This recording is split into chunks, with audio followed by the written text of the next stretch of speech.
Assalamualaikum warahmatullahi wabarakatuh. Dengan mengucap puji syukur kehadirat Allah Subhanahu wa taala, kami menyambut baik atas prakarsa penulis Gunung Santri objek wisata religius sebagai upaya untuk melestarikan perjuangan para pendahulu.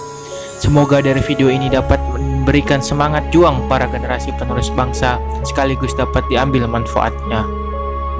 Mempelajari sejarah mengenai datangnya agama Islam di Banten serta mula perkembangannya, agaknya belum cukup merasa apabila kita tidak mengemukakan pula riwayat dari perjuangan para wali dan pengikut-pengikutnya. Mana diketahui para mubalik Islam yang telah merintis serta mempelopori penyiaran dan pengembangan agama Islam terkenal dengan sebutan wali. Adapun wali yang umum yang dikenal sebagai wali songo. Namun, sebenarnya masih banyak wali-wali yang tidak tercatat dalam sejarah, seperti Syekh Muhammad Sholeh yang makamnya ada di puncak Gunung Santri.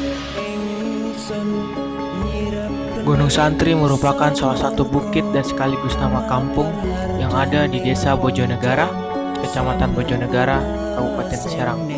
Letak Gunung Santri berada di tengah, dikelilingi oleh gugusan gunung-gunung yang memanjang, dimulai dari pantai dan berakhir pada induk gunung, yaitu Gunung Gede.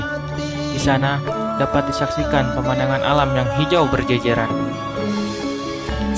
Di antara kampung yang ada di sekitar Gunung Santri tersebut, terdapat kampung yang memiliki nilai sejarah yang luhur, yakni Kampung Beji.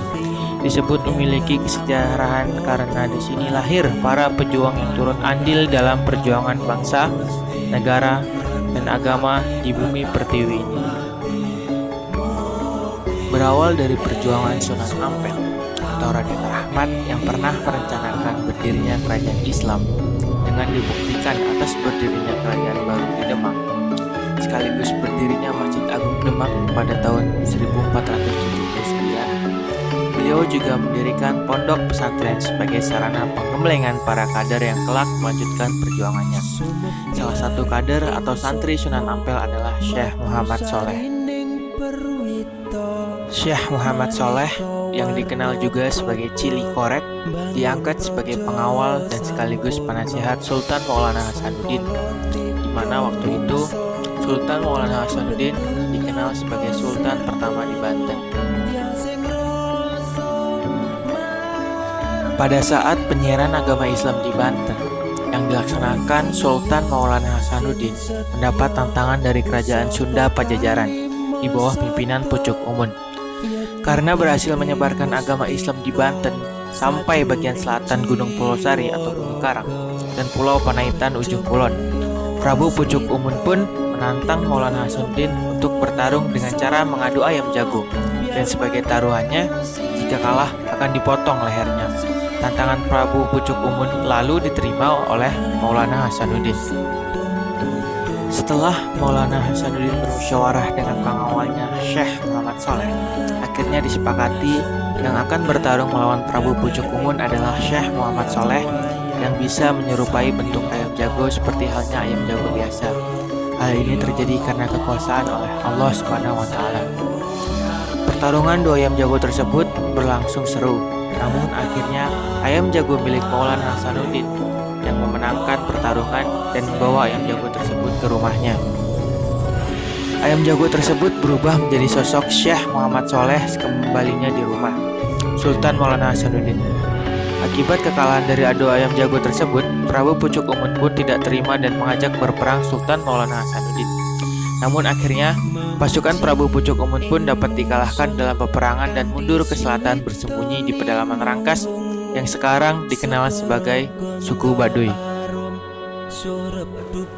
Meskipun medan yang ditempuh cukup berat, ini bukanlah penghalang bagi para pengunjung untuk tetap berziarah. Alasannya, di puncak gunung tersebut terdapat beberapa makam para pemuka agama Islam dengan keilmuan yang tinggi. Yang pertama adalah makam Syekh Muhammad Sholeh bin Abdurrahman yang wafat pada tahun 1550 Masehi atau 950 Hijriah di usia 76 tahun. Semasa hidupnya, Syekh Muhammad Sholeh dikenal sangat sederhana dengan hidup bertani. Selepas berguru pada Sunan Ampel, ia menjadi seseorang ulama yang memiliki kesabaran tinggi sekaligus menduduki derajat kewalian. Selain berdakwah dakwah menyebarkan agama Islam, ia pun bertugas mengawal serta melindungi Sultan Maulana Hasanuddin, putra Sunan Gunung Jati. Selain makam tersebut, di puncak Gunung Santri juga terdapat makam Syekh Maulana Malik Israil bin Abdul Hasan Asy'adzili yang wafat pada tahun 1435 Masehi. Beliau adalah ulama yang berasal dari Turki dan diutus oleh Sultan Muhammad I sebagai anggota Wali Songo pertama yang menyebarkan agama Islam di daerah Cilegon, Banten. Selain dikenal sebagai ulama dan ahli tata negara, Syekh Maulana Malik Israil juga merupakan guru besar Sunan Gunung Jati, Sunan Giri, serta Sunan Demak. Ketiganya pada saat itu dididik sebagai persiapan menjadi raja. Yang terakhir, di puncak gunung ini juga terdapat makam seorang ulama asal Persia, Iran, bernama Maulana Muhammad Ali Akbar, yang terkenal ahli dalam bidang pertanian sekaligus pengobatan, serta menyebarkan ajaran Islam di Jawa Tengah. Makam-makam tersebut pada umumnya ramai dikunjungi peziarah pada bulan Maulid, Ramadan, selepas Idul Fitri dan menjelang musim haji.